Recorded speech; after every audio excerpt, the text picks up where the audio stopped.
Coach, what is the most important thing BYU football needs to accomplish in this year's spring football?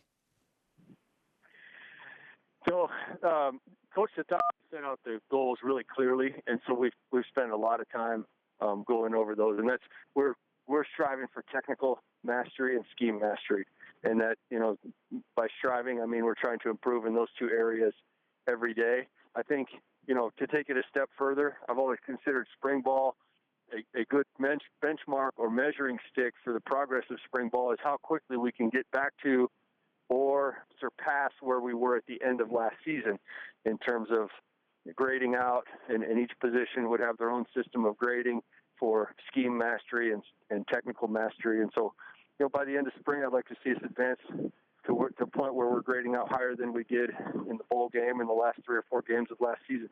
Who grades the coaches after spring football, Ed? Grading the coaches? Yeah. Man, that's you guys. We grade the players, and then you guys grade us. And my wife is a really harsh critic, too. Okay. Those are going on a very permanent transcript, right? Oh, hey, she knows it. She knows it, man. She's got a list of questions for me. She's not here at practice every day, but if she shows up and right now it's safeties and special teams. If we give up a return, have a kick blocked, or of course anything that happens bad on defense, it's the safety's fault, in her mind, and she wants to know what's going on. Coach, yesterday, Kalani Sitake placed some emphasis on depth of the offensive line. He said he wanted 8 or 10 guys that are capable of playing a lot and making a difference. Where is the development on that right now?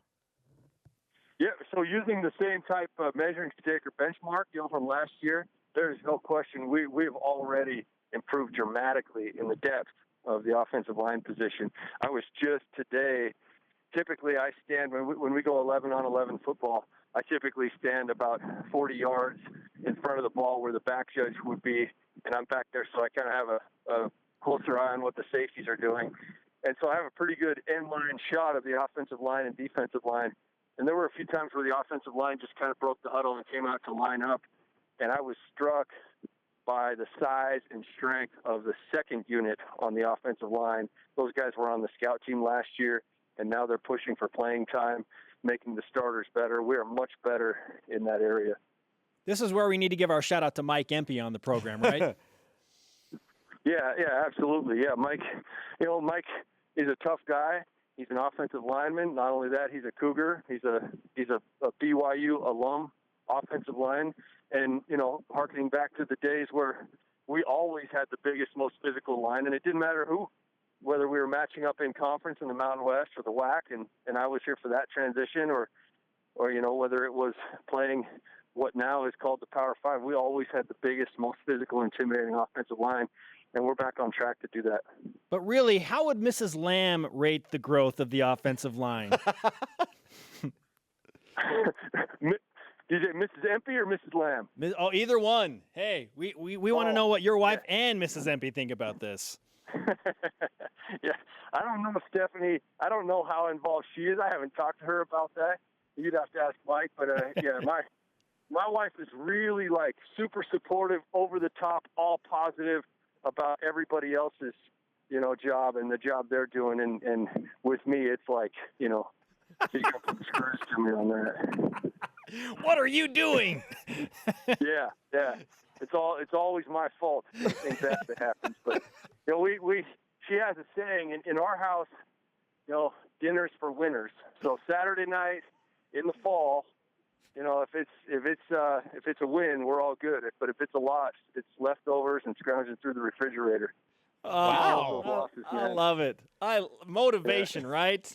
I want to eat tonight. I want to eat, man. Playing for my dinner tonight.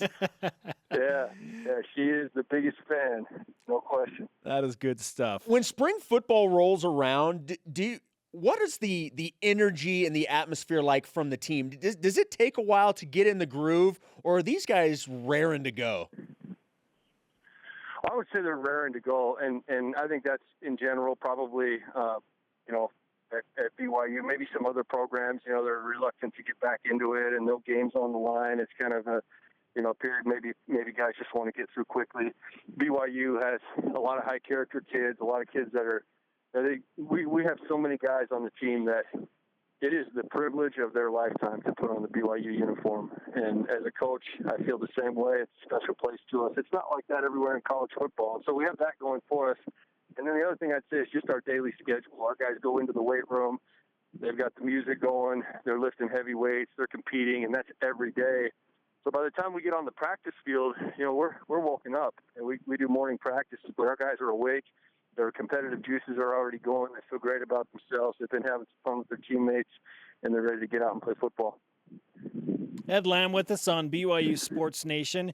Earlier today, we were talking about leaders and potential leaders of this BYU football team. In your mind, who are the emerging emotional leaders on both sides of the ball for the newest version of BYU football?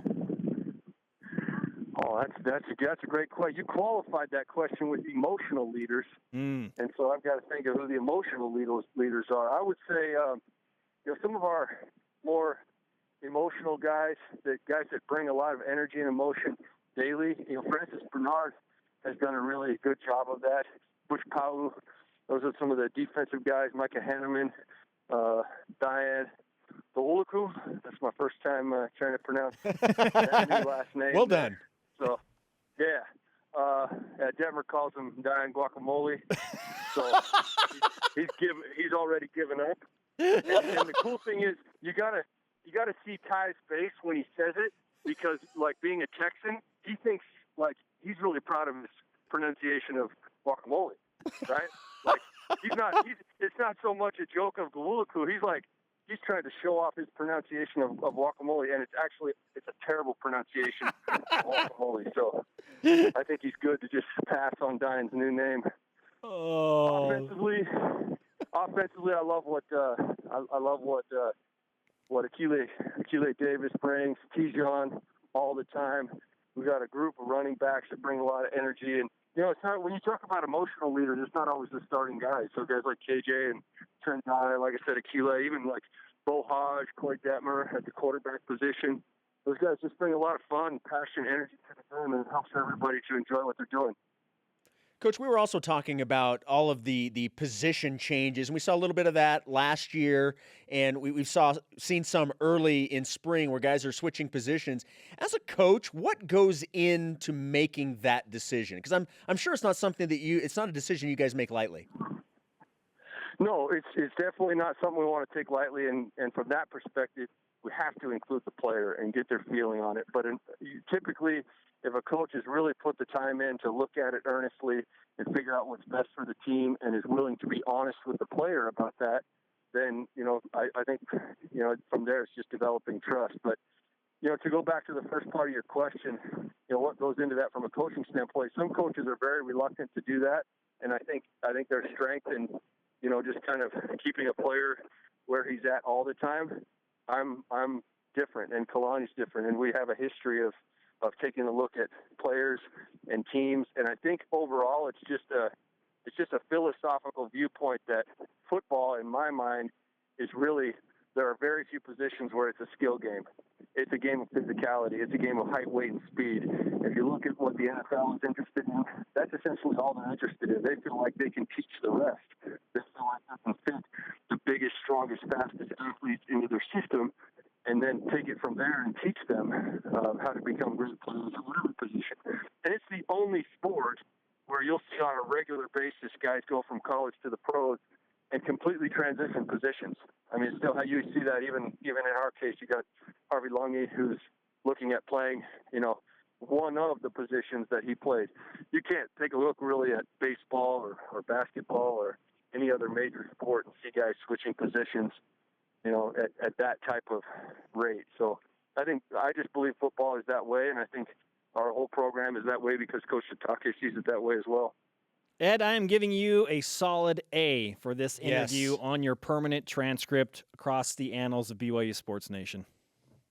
Hey, that's my second A in my time at BYU, dating all the way back to the mid-'90s. So I am very grateful for that. Well, you should go celebrate with some golf. How about that? Sunshine and golf for you, my friend. Will do.